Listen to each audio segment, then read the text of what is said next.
Hey everybody, Sean here. Just a heads up before we start this episode. We actually recorded this episode at like 1 a.m. Just to get it in. It was kind of quick because Joe just got married. Yeah. But so it was kind of quick. I don't think it's our best, but I don't know. We're also super critical. So if you don't like it, please give us another shot. We promise it'll be better next time. We're really sorry. But I also think it's actually kind of fine. But yeah, that's it. Next week, we're going to start our December programming, which I don't think we've even finalized yet. But we'll let you guys know on our Facebook page. And that's really it. So enjoy the show, and congratulations to Joe. Greetings from Tromerville. This is Lloyd Kaufman, president of Troma Entertainment and creator of The Toxic Avenger. And you know, folks, when we're not making those great movies like Romeo and Juliet and Return to Nukem High Volume 1 and Volume 2, we like to kick back and listen to The Horror Show, because The Horror Show with Bill and Mike and what are your names again? Sean and Joe. With Sean and Joe. The horror show with Sean and Joe rhymes, and that's reason enough for it to be the best show that we gay people like.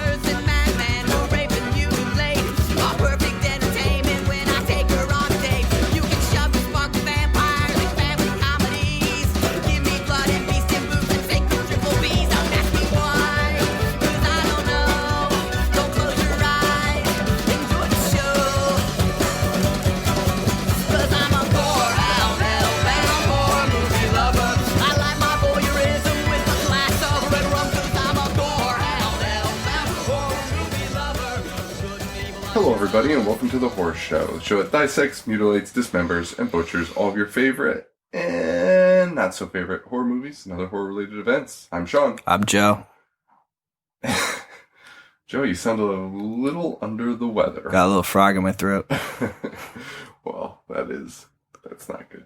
I also am sick. I contracted this disgusting virus yesterday, and I want to kill myself today. So yeah, this has been like a week for me. Oh, it's fucking brutal. So are we on the air? We just did a really super boring live stream to test for the Stannies, and successful, very successful. If you want to call it just sitting there and making people watch me read Tumblr. Yeah, I mean, it worked. Yeah. I guess a success. I mean, that's really what I was testing. Trovember is over. Yeah, it is. Yeah. Kind of glad. I started watching movies for our best of feature in January, and I have so much catching up to do. So much. And I start watching it. But you get a nice break. You get a nice vacation. I do. But when are we recording it? Right? No, I think we're pretty good. I think I scheduled it so we have a while. I don't know. We'll look. We can push it back a week too. Glad we were making our plans on the air. I'm so sick, like it's not even registering that we're recording this. Dude, the amount of meds that I'm on, codeine I've been guzzling, I'm on a different planet. So yeah. But my point was, I've been watching all these best of 2015 movies, and I'm just like, oh right, movies are good. good horror movies. No offense, Lloyd. But yeah, like really, they're nice palate cleansers. Yeah, for sure. Even the worst ones, I'm like. Nice. This was made in a set. Did I tell you I watched Thanksgiving 3? No, Paul told me. Dude. He said it was like the worst movie ever made. That was some brutal shit. Well, speaking of brutal shit, we're talking about, and I'm going to defend this statement a little later, but probably the worst movie ever made. I do not agree. Well, okay, we're going to get into this right now then. We're talking about Silent Night, Deadly Night, 1987. 87. The follow-up to Silent Night. Did I say part 2? I don't even think I said I have no clue. Silent Night, Deadly Night Part 2 from 1987 is what we're talking about. It is the follow-up to the 1984 movie, Silent Night, Deadly Night. Obviously. Fucking idiot. I remember so vividly, like, the original artwork for the first one, with the arm and the axe hanging out of the chimney. And then I saw the artwork for this one as I was about to watch it, and I was like, oh, wow, I remember this. The ornament with the gun? Yeah. Yeah, it's a great I hate that artwork. You don't like it? No, because I don't like horror movies with guns. It's not a horror movie. Well, 99% of the time. I thought it was a sweet... I always thought it was a sweet artwork. Yeah, this was released in... It's a crime movie. This was released in April 10th, 1987. Oh, so topical. Really picking up that Christmas. This had a theatrical release? It did. Very small. No. Very minuscule. But why I call this the worst movie ever... I'm wearing a Silent Night, Deadly Night 2 shirt. I see that. Why I call it the worst movie ever is... like, at least the other movies, I've just never seen anything like this, where for 45% of the movie that is calculated, is it? Is clips from the first film. Yeah, so I didn't do the math, but I knew the first 45 minutes Yeah. were from the first film, and then the next 45 minutes you can't even count because the credits are 12 minutes long. It's insane. The credits are 12 fucking minutes. Are they really? Yeah. That is insane. I can't believe how long. Yeah, 45%. It's 39 minutes and 30 seconds. So me and our buddy Amato watched the first Silent Night, Deadly Night when we were in high school, and then we immediately went out and rented this one. And I mean, like, immediately, like, we watched it during the day. Yeah. And we went out and rented this one, and I could not believe that we were just watching the same movie again at the start. I was like, this is fucking unbelievable. Well, that's what I did this time around. I watched both of them, and I haven't seen Silent Night, Deadly Night. You never seen it before? No. It's pretty good. So this is my first. I loved it. Right? I thought it was awesome. Yeah. I thought it was so good. And Joe had warned me that the first half was a recap of like literally clips from the first movie. I mean, it's not an exaggeration. And I thought it was an exaggeration, but it is not at all. 39 minutes or whatever? 39 minutes and 30 seconds?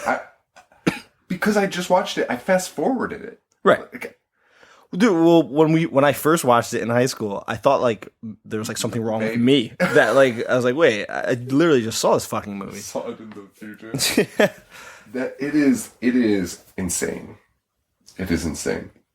This movie had a $100,000 budget. 100,000? Mm-hmm. I feel like that's way too much. I feel like it is too, because it takes place in one room for most of it. And half of it's clips from another movie. No, exactly. It was only filmed in 10 days. Oh my god. 10 fucking days. Let's see. I've got some good notes here too. Did you make note of how many times Ricky's eyebrows go up and down? Because it's 130 times. The hardest working actors in the movie. On the film's DVD commentary, the filmmakers say they were paid a dismal amount of money to make the film. Originally, they say they were told to re-edit the first film and pass it off as a sequel. Wait. So their task was to just make edits in the first film and say it was a sequel? Director Lee Harry said he insisted that a new film be shot, though he did not have the budget to create an entirely new story. So they give him $100,000 budget just to edit? Chop up a movie? I need to get into Hollywood. Dude, I'll do that shit right now for free. I know. I'm not proud. I'm not a proud man. I'm not a proud man. I will chop up... I'll chop up my art. Eric Freeman, that's the actor, right? Who plays Ricky. Yeah. He has plans to direct a sequel to Silent Night, Deadly Night Part 2. Really? Yeah. Because what's odd is they did like a anniversary, and no one can find him. Like he refused to return calls and like be part of it. But now he wait. I think I read that somebody claims he refused to return any of their calls, but then they saw him at like a private screening of that movie. He was just like there watching it. That's so weird. I mean, he kind of reminds me of who's that guy from the Friday the 13th that dances? Crispin Glover. Crispin Glover. He kind of reminds me of a little bit of a Crispin Glover. Like he's too weird. He's too weird for it to be acting because you're not that good of an actor. Oh, he's a terrible actor. Yeah, every so line that he delivers is bonkers. I meant to revisit this movie before we recorded because I wanted to get in the zone because I wrote down so many quotes from him, and I forget how he says them because he talks so bizarrely. I mean, we brought this up in the past on the podcast, but like, why? We've never acted, so I can't talk on it. But why is it so hard to talk normally? like just have a conversation with someone and make it sound like you're having a conversation with someone. This guy makes it look like it's the hardest thing to do. Like everything he said. Fuck off, Doc. Yeah. Red car.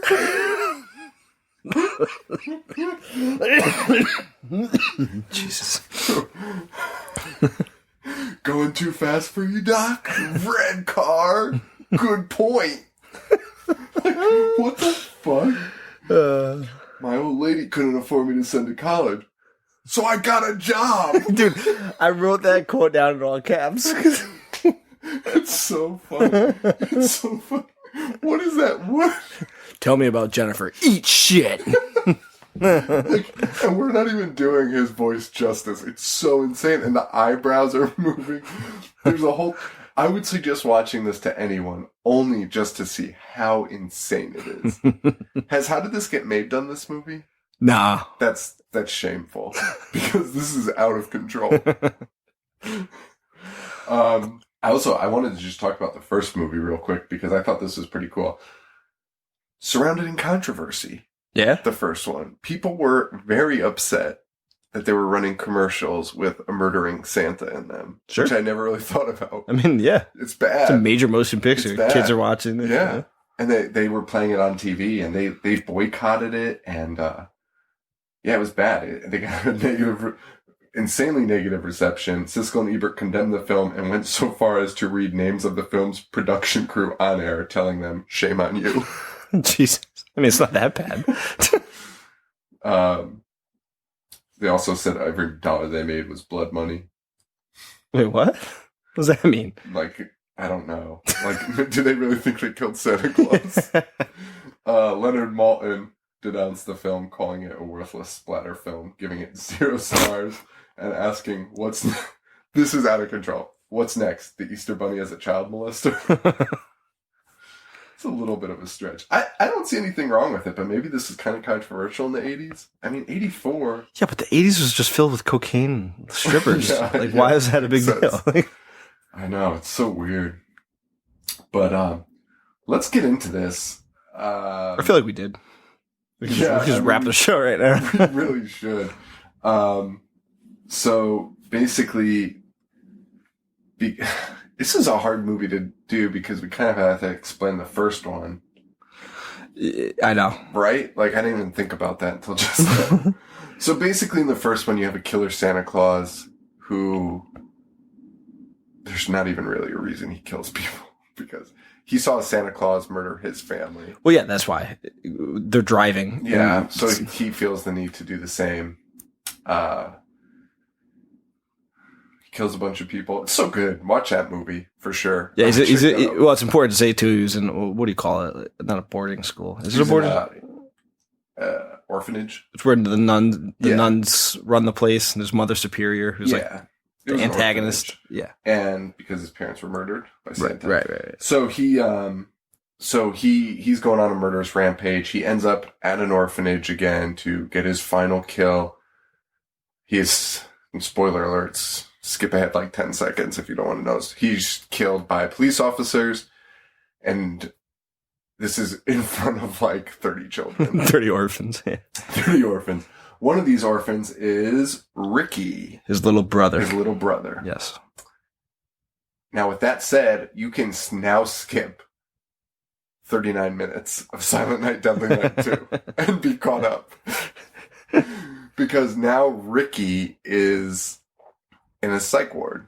Yes. He's being interrogated. He's being interrogated, but it's weird because they're acting like he just got picked up. But then they say this is like the 12th psychiatrist he's had. Yeah, but isn't he like in the same clothes as the flashback scenes? Yes, he absolutely is. Could we just say how it starts off and there's a guy who comes in the room and he has the most menacing stare and he doesn't do anything except like engage Ricky in the most epic stare down ever. Oh my God. Like he doesn't move, he doesn't like break eye contact with him. It's so awkward. It's so weird. It's so fucking weird. And the oh my God. And the opening scenes, the camera is so zoomed in on Ricky's face that his entire face is on the screen. Did you notice that? No. Dude, his like chin's not on the screen because it just zooms into his face so far. There's so much wrong with this. Like the first 5 minutes just set the tone of the movie because it has like this shitty piano work that's playing. Oh like God. no, the person who's playing it clearly hasn't played a piano, just hitting keys. So this doctor has like a reel-to-reel, and he's basically having Ricky tell his story, which the first 39 minutes is the clips from the first one with Ricky sometimes talking over them, explaining what happened. What could he explain, though? Oh, a lot. Because he tells the entire story of his family being murdered. And the doctor asks him, how could you remember all of that? Because he was an infant. Yeah. He was not even a toddler. He was a baby in a car seat. Yeah. And he yells, because I was there. Right. Yes, we got that, Ricky. It's not like they can even pull off like, oh yeah, he was there. But they actually show him as the infant. So right. it leaves no doubt in your mind that he can't remember that. Insane. I'm going to try to edit out Joe's coughs, everyone, but if you hear him, just so you know. Yeah. He's just sick. So. And yeah, the other weird part about these flashbacks is the first movie is entirely about Billy. Ricky's never around, yet Ricky's recounting all these stories. Everything, yeah. As if he was there. Yeah. He would have no idea. The psychiatrist would be better off talking to the police. Right. Who killed him. To the crime scene. Yeah. All the crime scene. Not his little brother who... Do I even have to... Why am I arguing about this? All right, so let me see. We got to get into, like, the meat and bones of this. All right, so... What meat and bones? 39 minutes, 30 seconds, we get our first glimpse of new material. He's moved in with a family named the Rosenbergs. Yep. And the good old joke, they definitely didn't get involved with Christmas. Nice. We find out that the orphanage had closed down. But little Ricky has some major issues. No issues with Santa like his brother. He's got issues with nuns? Yes. Because he like has a freak out. Right.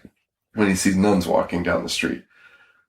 I'm still not really sure why, because Mother Superior was a bitch, I guess. I think so, yeah. Because that's the main one that he wants to go back after. Yeah. Yeah.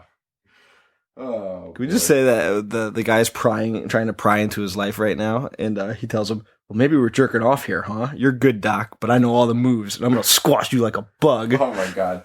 He had so many dumb lines. Oh, this movie is pitiful. His stepdad dies, and it's when he's older, and they still hired another actor to play him. It's like, why didn't they just use Ricky? Yeah, I know. He was like an adult. They got another adult actor to play him at the gravesite mourning his stepfather's death. And then the same scene, he makes the claim, like, it shows, he goes, you tend to get paranoid when everyone around you gets dead. And then it shows him walking, and he doesn't look paranoid at all. He looks fucking happy and content. God. Ricky proceeds to say he's never told anyone this before. And he starts walking through the back roads. I mean, it's kind of confusing the way we're telling it, because he's telling us something, and then we're seeing clips of it happening. It's so weird. he's going through all these back roads after his dad dies, and he stumbles upon a couple getting frisky in the woods. And he's being a real creep. Yeah. And watching, and he's got the biggest, dumbest grin on his face. And then this guy just starts randomly raping this girl. Yeah, for no real reason. It was very strange. And then, anyway, he starts having flashbacks to when his mother was murdered because they tore off her clothes. Right. And he's an infant, so he remembers all this. He remembers specifically what was happening. Rick screams, "Naughty!" Or little Rick. He's not even little. Naughty. And he runs over him in his own Jeep. Yes. Runs over this dude. And the Jeep is bouncing so much going over that button. They clearly just put a giant boulder underneath because this Jeep is like going up like 13 feet every time. And the weirdest part of this was the girl says thank you. I know. Just murder. Like, you didn't even stop him. You could have run him over and just left him under the car. Probably wouldn't have died. But instead, you kept backing up and going over him multiple times. And by the way, I'm not saying you shouldn't kill rapists. You should probably kill rapists. But what I'm saying is that no one would say that. No one would just come up to you and go, thank you. You would be totally shocked about A, being raped, and then B, watching a murder. Yeah. Yeah. You wouldn't want to be near that guy either. No. Nothing.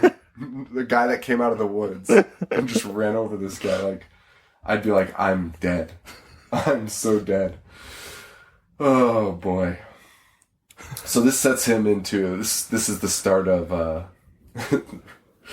Crazy Ricky. Yes. Crazy Ricky. And this is when also the shrink has written down... the shrink's taking notes. And in huge letters, he's written, "Red car!" ! Exclamation point. As if that's the main topic.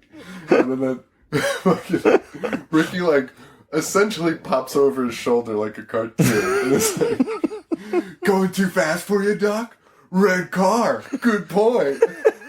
His eyebrows are going like 3,000. Dude, I tried to like talk like that before I came over just to see if I could pull it off. I can't talk and raise my eyebrows like that. It's so hard to do. It's so hard to do. Red car? I'm trying it right now for those of you who can't see me, which is all of you. Yeah, and then he pries into the doc's life, and the doc's answering him seriously. Why is he doing that? Yeah, and then I think he's eventually like, "Oh, that's none of your business." Yeah, that's what he says. He's like telling him but you're answering everything. Details of his life. And the way I have a son. The way he's answering him, he's so like concerned and like opening up to him. It's absurd. The guy shouldn't even be there. My old lady couldn't afford to send me college, so I got a job. We should just read the quotes over and over. They're just the funniest thing. Yeah, he's like a human cartoon. He is. He gets so mad and he just emphasizes the dumbest shit. Like, he should be screaming about, "My old lady couldn't afford to send me to college." Because, you know, that's a tough situation. But instead he screams, "So I got a job!" Dude, it's honestly like a fucking cartoon. It's so ridiculous. So he starts working as a busboy or some restaurant job.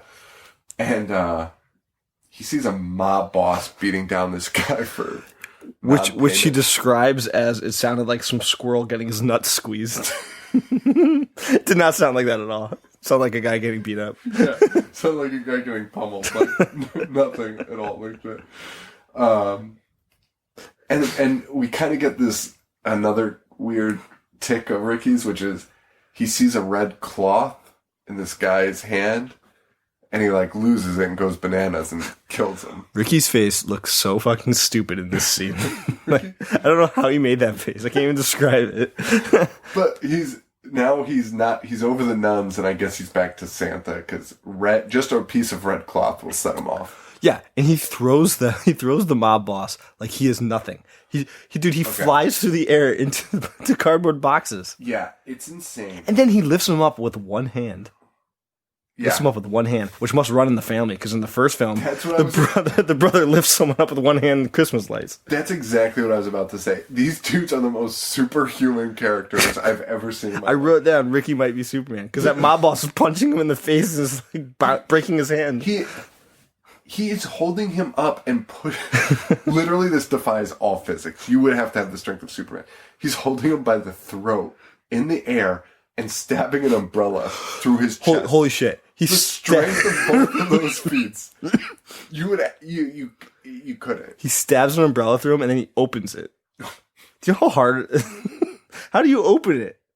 Because it has those fucking annoying buttons that are almost impossible to like get through. You know what I mean? And then it starts raining after he does it. Just to, bring home the point. Oh man, they're really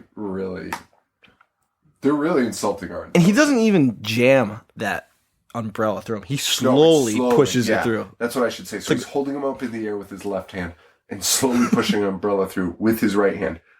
This is, I can't even explain how literally impossible it is. Even if you want to let one thing slide, yeah, holding that arm, there's still nothing. What kind of umbrella is that sharp? You probably shouldn't have it.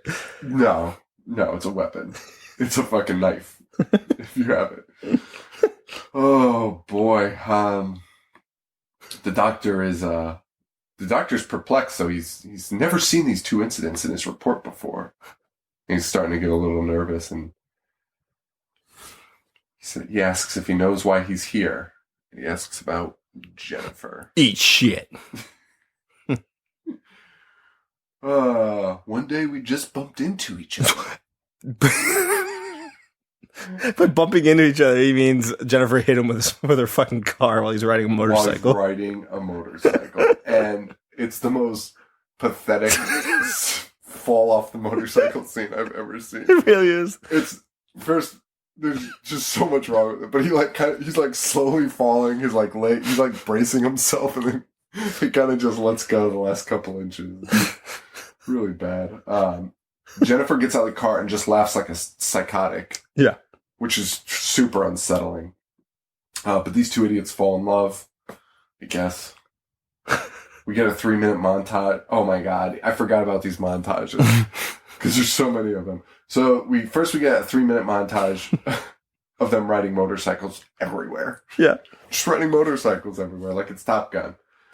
Then we get a 3-minute lovemaking montage, which is equally as gross.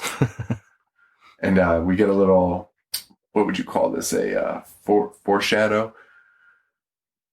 That was my first time. I thought it was Jennifer's too. That was way too nice for his voice. It was. Yeah.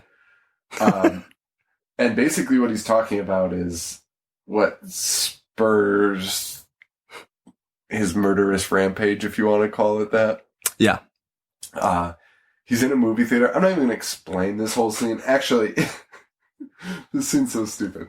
So he's in a movie theater, and dude, this movie is a cartoon. Actually, the more I think about it, the more this should be registered as an animated film. Because there's just so much. You mean when he kills that guy in the movie theater and his popcorn flies everywhere? Yeah. His legs just shoot up. Yep. Which, by the way, those guys pissed me off so bad. They're eating popcorn and just saying the dumbest shit. Oh wait, and the movie they're watching is the first movie. Yeah, I know. Oh my god. With no reference to it. Like, why are we watching that? It's about Ricky's life. So there's these assholes in the back of the theater, and they're making kissy noises at Ricky and his girlfriend, which, by the way, everyone in this theater is like 30 years old. Why would you give a fuck? And, I'm going to do that. I'm going to go to the movie theater. Like, oh my god. And so then he gets up. Ricky's like, I'll be right back. And he gets up and goes to the back of the theater, which was not a theater, by the way. It was like an office that they just put a bunch of chairs in. And Ricky, you don't even see him up there. It cuts up there and the guys are gone. And you just see the popcorn flying out from behind the seat. No, you see Ricky for like a split second. Oh, do you? Yeah, but you don't see him kill him. But but he's doing something that's making him throw popcorn everywhere. And their legs shoot up. Now, here's where it gets even better in the cartoon sense. So Jennifer's sitting in the movie theater now by herself because Ricky's murdering somebody. And all of a sudden, her ex-boyfriend just pops up in the seat behind her, like directly behind her. And it's like, hey, Jennifer. Guess who? And she goes, Chip, yuck.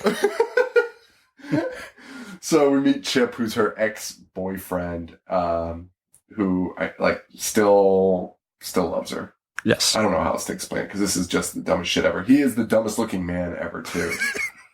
Yeah, he is. These actors are the pits. But basically, she sends Chip away. Yep. But Chip reveals, when we got busy in the backseat of my car. She's like, Chip, get the fuck out of here. Chip leaves. And she, turns her head to the right. And now Ricky's sitting there. As if nothing happened. And, he just magically got there. And he's right. Like, hey, Jennifer. It's the weirdest thing. I love this movie. Oh, my God. So now it cuts to them walking down a street, I guess. Yeah. This is the greatest scene in the history of movies. This is the worst thing I've ever seen. Yeah, Ricky and his gal are walking down the street. Chip's working on his car. He decides to make fun of Ricky, because why not? Yeah, he goes, if I knew you'd sink this low, I never would have dumped you. And she goes, that's enough. Everyone's an asshole in this town. then Ricky goes, that's enough. And then Chip goes, listen, bud. What does he say? Hold on. Joe, oh my God, Joe has so many quotes. I'm looking at his notes. It looks like a movie. I just lost it because I'm all out. He goes, that's enough. He goes, listen, bud. That's what she said when I fucked her brains out. And then the girl trips. He goes, falling for me again, huh? This guy's quick. I like his style. And then the dumbest kill scene I've ever seen happens. Ricky's mad that this guy is talking poorly about him, so he goes and takes the jumper cables that are in Ricky's car. Which what is he charging? What is he jumping? Did he have a box? There's nothing it was hooked to. I don't know. I thought I saw a charger box, but a handheld one. Yeah, but I think you're right. It doesn't matter. This scene is out of control. He takes the charger and he sticks it in Chip's mouth. Oh, the clamps, the battery clamps. He sticks them in his mouth. Which would honestly probably just sever your tongue first. Yeah, because they clamp so hard. before even electrocuting you. But instead we get this really long, absurd, exploding eyeball. Glasses. Yeah, it's complete with the the 80s effect of the lightning electricity bolts going through your face. So good. Like out of Frankenhooker. Yeah. They must have all just shared that same effect. Some guy made a fortune selling that effect to everyone. So he puts the jumper cable in his mouth. And then his eyes and his glasses explode. And then, of course, Jennifer's mad because... Are you out of your mind? I hate you. And it flashes back to Mother Superior. And then sticking with the cartoon scene, Jennifer goes, gulp. Uh-oh. Oh, yeah. Yeah. Yes. Oh, my God. This is a cartoon. I can't believe that. Yeah. Uh-oh. As she's running away. Holy shit. But here's the weird thing, too.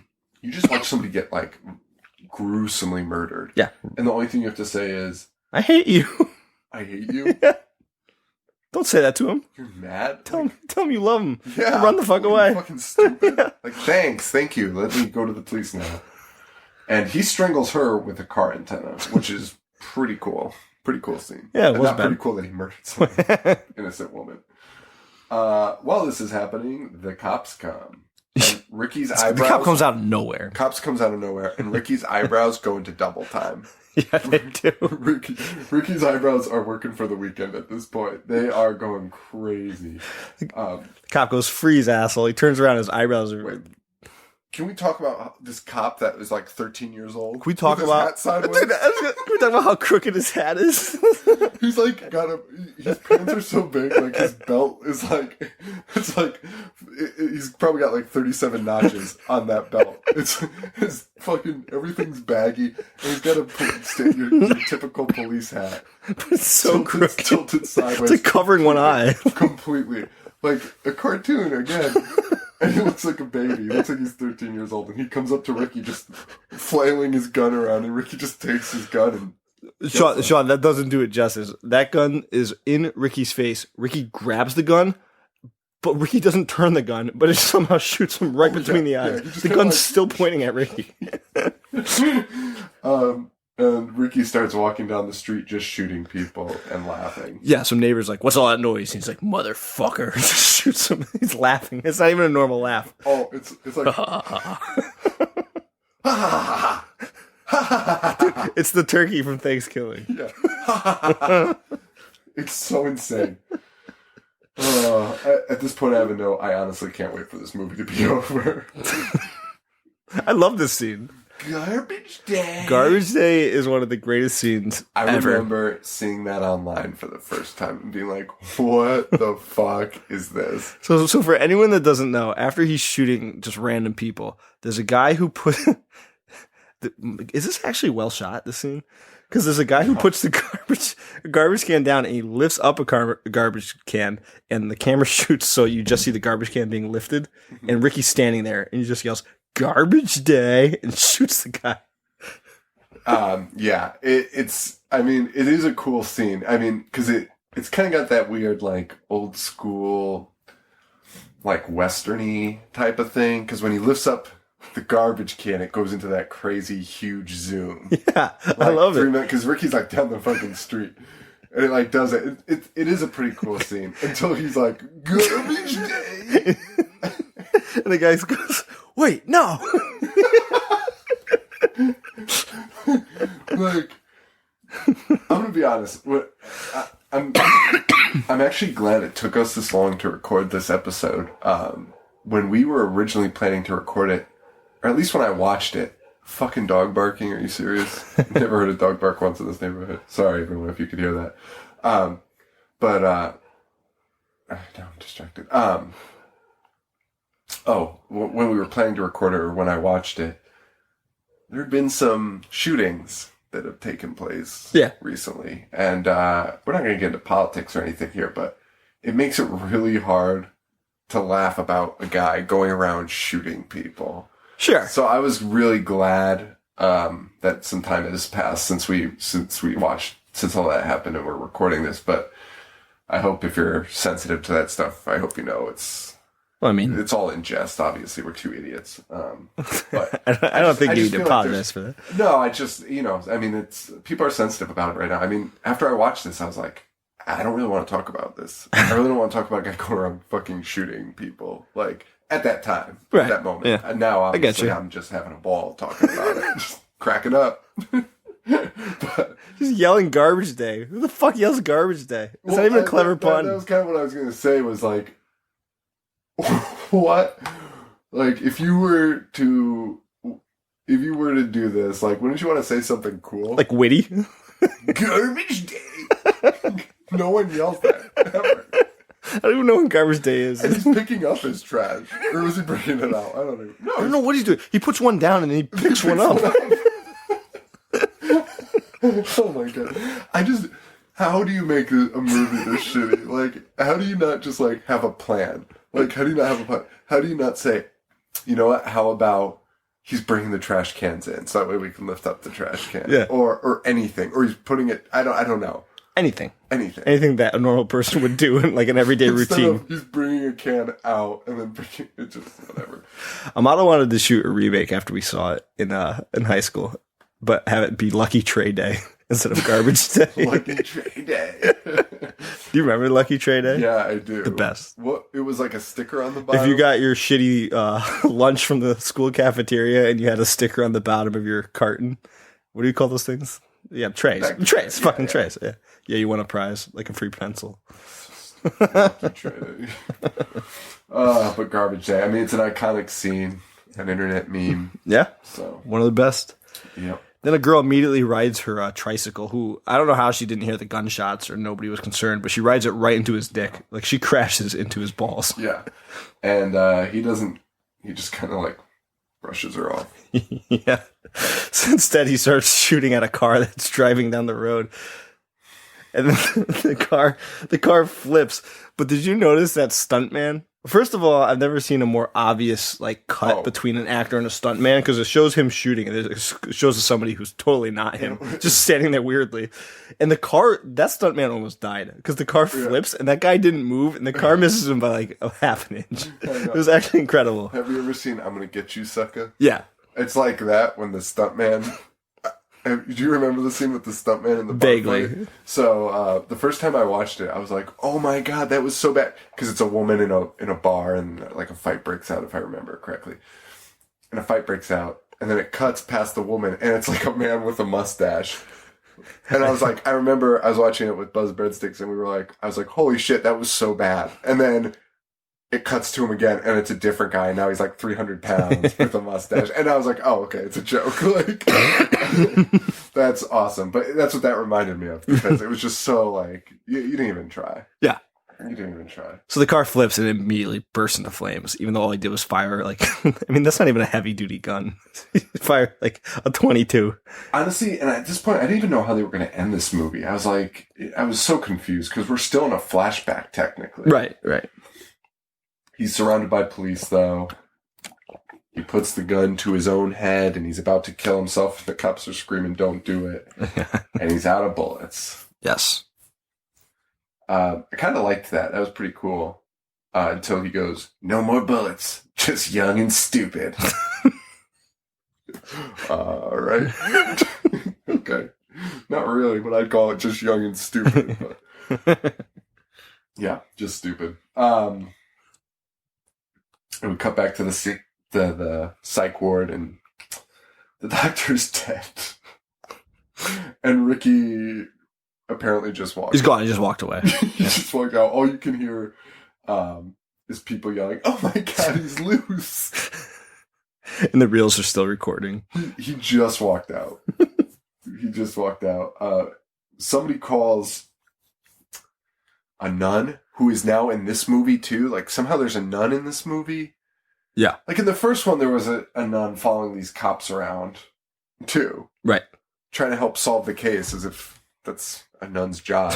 And all of a sudden there's a nun in this one too, like, involved. And they're like, oh, we got to call sister and tell him he walked out of here on Christmas Eve. Yeah. So weird. Oh, why is he loose? This is so insane. They say the orphanage is closed, but Mother Superior is still around.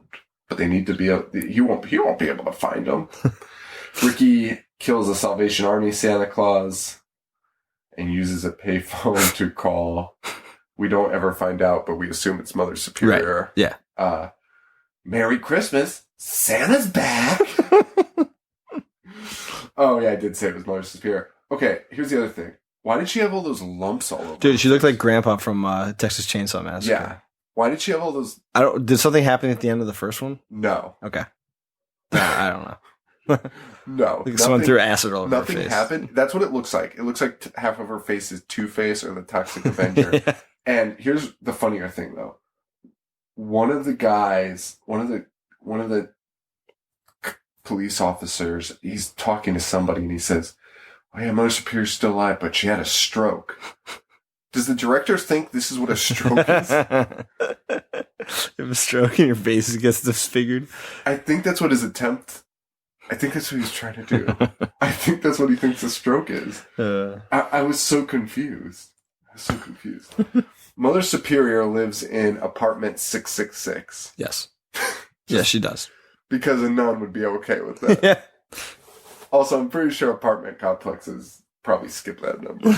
It's probably a number they skip. Like, they skip the 13th floor in some building. Right. Like, just don't do that. You don't stick a nun in it. Oh, boy. A handicapped nun. With a very terrible affliction on her face. Ricky's in the house now. Oh, there you are. He goes, ha ha ho ho. And I thought he was going to make a joke like that, but I think that was just him laughing.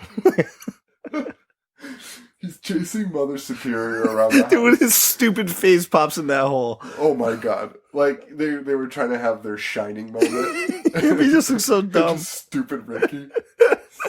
Stupid Ricky. Stupid Ricky. Face. I might need that Garbage Day shirt now. I'm just looking at it on Joe. Just pretty sweet. The ability to have Ricky's dumb face on your shirt is just amazing. I look at that every day. Pointing a gun out. I'll never get served anywhere.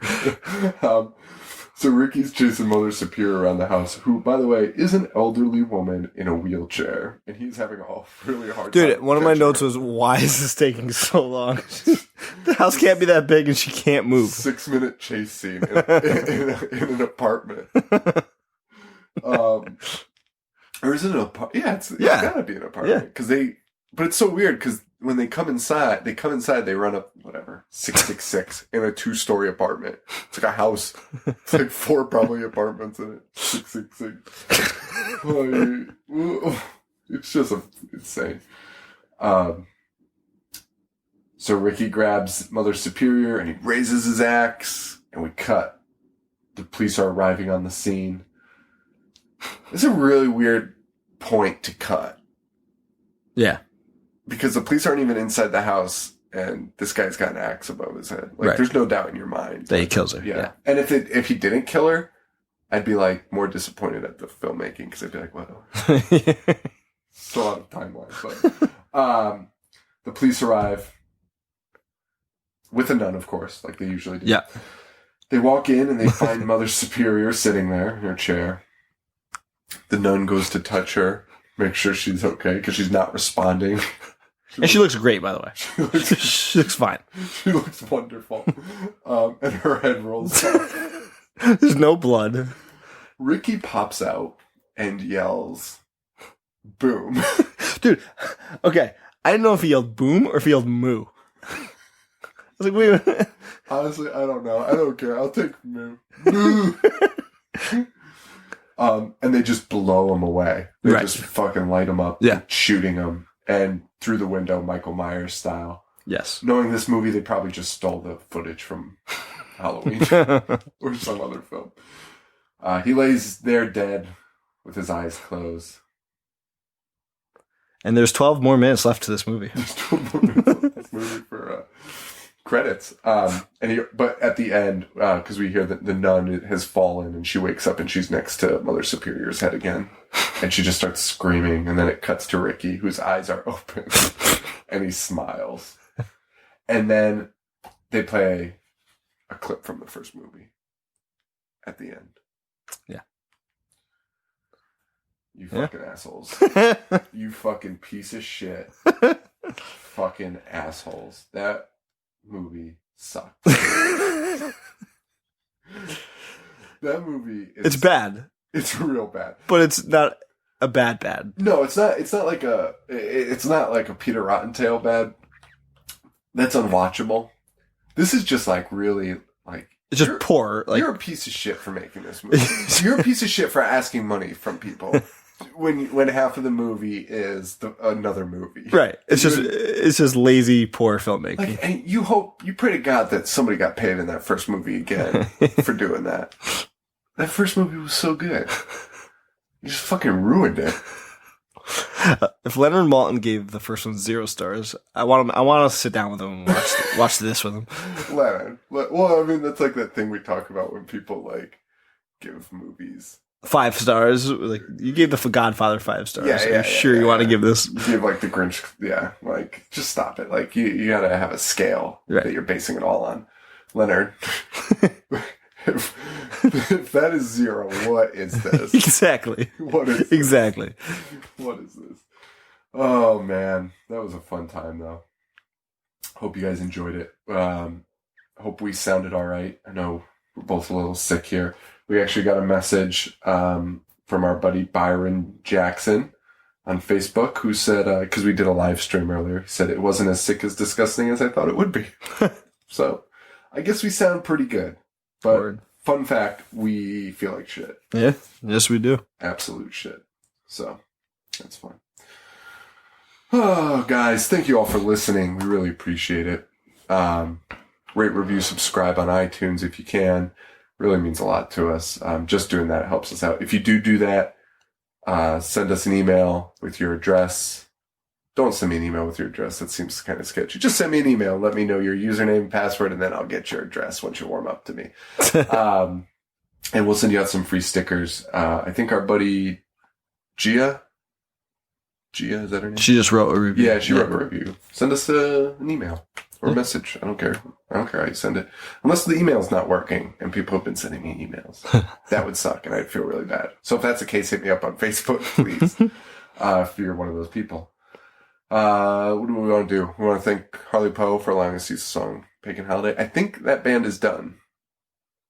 Really? Yeah. They're done? I think he's said sayonara. Really? Moving on to greener pastures. So, huh. It'd be great. They just released an album. I know. It's their last thing. So that's that. So yeah, check him out because, yeah, show him you support him. HarleyPoe.com, Facebook.com/HarleyPoe. I'm on Twitter at I Hate Horror Show. Still can't get it. I'm at JoeV421. You can follow us on Facebook, Facebook.com/I Hate Horror. And that's it, right? Instagram. We're on Instagram. I Hate Horror, I think. I don't know. Follow us there. We're on Tumblr and stuff too. Just seek us out. Terrible. IHateHorror.com is the other link I forget to mention. We are sick and on medication, so chill out, everybody. We got the Stannies coming up. Oh, that's what I wanted to talk about. Stannies, make sure you send us an email, send us a message, direct tweet, whatever these kids call it these days. Let us know some of your favorite moments from the show. If you could do me a favor and tell me what episode it was into, that would help so I could pull some clips. And also categories for the Stannies. Yeah. Anything. Nothing is off limits. I'm trying to limit to movies that we watched and talked about this year, but I don't care about having awards based on the show content. Like the show content, like stuff we talked about or anything like that. So send us your categories, your ideas, anything you want, and we'll probably include it. I'm going to rent a tux while we record. I'll wear a suit. But we're not really getting at Chili's, are we? My wife really wants us to record it at Chili's. I don't think we can, though. I don't think I could do this in a Chili's, like in a booth in a corner. I think they'd ask us to leave. I really do. I don't think they'd be okay with it. I created an event on our Facebook page, and I did it so people could, like, talk in there so we didn't, like, bungle up the Facebook page with just, like, ridiculous posts, like ridiculous ideas. But I think people took it seriously because people were like doing maybes and they were like kind of nearby. And I was like, I had to like post a message. I was like, no. Don't come to this. Like, please don't come to this Chili's. We will probably be at Joe's house. I can set up my basement. We can invite the some of the nominees. Oh, that would be fun. We should probably do just read out of an envelope. Yeah. I mean, that one we have to do. That one I think we have to do. Like video of it doesn't definitely. even have to be live stream. I mean, we might as well because we can't edit it, so it's gonna be one shot. So we need like cards that we can like tap. Yes. That would be so fucking good. I'm really excited about the Stannies. I've also actually developed our Stannies award. I'll just show Joe right now so you can get the. Oh man, that's good. Those are real good. Yeah, so we'll probably post that in the next couple of weeks. Anyway, until next time. Oh, wait. Next week, Treevenge. Yes. 16-minute short. Fantastic. And we're also going to do And All Through the House, which is the first segment of Tales from the Crypt from the 70s. 72. It's from Britain. They were the first ones to make a Tales from the Crypt movie. Yeah. And, but our very first episode, we're coming up on our 1-year anniversary, December 29th, which will be the last episode of the Stannies. Stannies are going to be 2 parts. So we figured we should, just pay a little homage to our first episode and do a different version of And All Through the House. Yeah. So that's what we'll be doing. We'll be talking about those 2 shorts. And yeah, tune in next time. If you heard that noise, it was my nose clogged. Guys, thank you so much. I can't tell you how much we appreciate it. It's been an awesome year. So I can't thank you guys enough. Yeah, definitely. For Joe, this is Sean. Stay good. Thank you. Adios.